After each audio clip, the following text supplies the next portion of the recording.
dá para falar um pouquinho dessa história que eu sei, tem gente, você vai acreditar em, aí cada um acredita em outras vidas, o que quiser, tá? Mas eu não sei, eu tinha um HD meio formatado, eu sempre fui o cara pop do fundão, brincalhão, aquelas coisas todas. Sim. E eu tive que usar isso como um recurso, porque eu morava numa rua sem saída lá em Campinas, e só tinha eu e mais um amigo.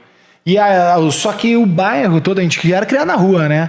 E aí a galera da rua de cima tinha uma galera, daí a galera da rua de baixo, e a gente não tinha galera, porque era nós dois.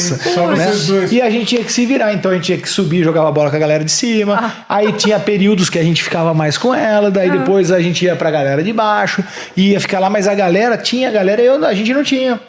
Então aquilo ele também me trouxe um pouco de tarimba, um pouco de recurso e até mesmo estratégia, porque para você ser aceito no ambiente, a gente normalmente adolescente gosta de muito de aprovação, e eu estudava, eu era classe média, mas eu estudava num colégio que tinha bastante gente rica, só que ali na minha classe média, quando eu ia para a rua de baixo, era próximo, hoje a gente fala de uma comunidade, né? Mas era uma favela mesmo que tinha, e eu jogava bola no meio da galera lá, então que legal, cara. Eu também tive essa experiência. Isso é muito legal, essa diversidade de eu ver vários ambientes, de ver várias coisas, foi me trazendo um pouquinho mais de sensibilidade, de tarimba, e não se envolver com certas coisas. Né? Eu via de tudo, tá? De tudo do classe, da classe AAA, que também tem as suas pegadas, claro. Né? E das pessoas mais simples possíveis ali, que se envolviam até em crime, né? Então a gente navegava nessa Eu passei muito por isso também. Na minha infância.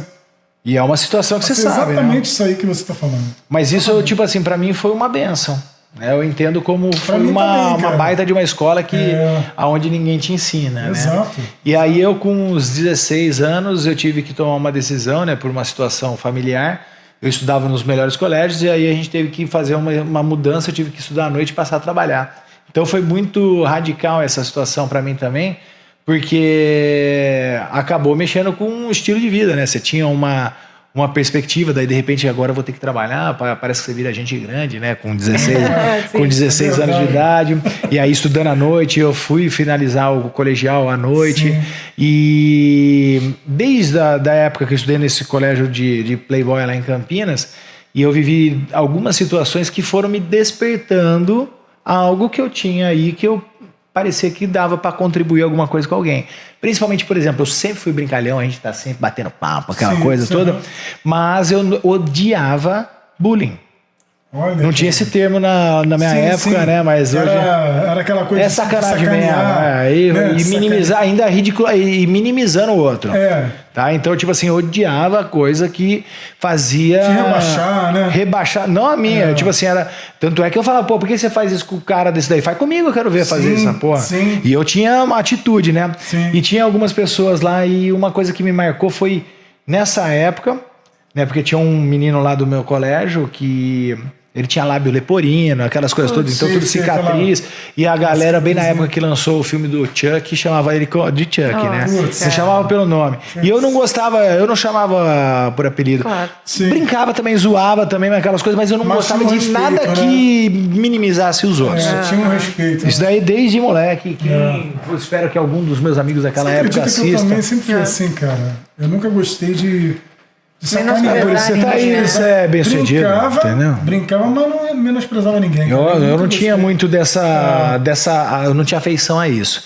E aí eu fui percebendo que eu tinha alguma coisa também dessa doação. Então esse menino foi um cara que eu tive uma situação empática com ele. Depois, só que eu saí do colégio, eu nunca mais vi ele. Eu só fui ver ele com 20 e poucos anos, né? Caramba, e é um parênteses à parte que eu vou falar sobre isso. Mas antes disso, tinha um colega na nossa classe que ele tinha dificuldade auditiva e de fala, né? Porque ele, como quem não ouve, acaba não falando.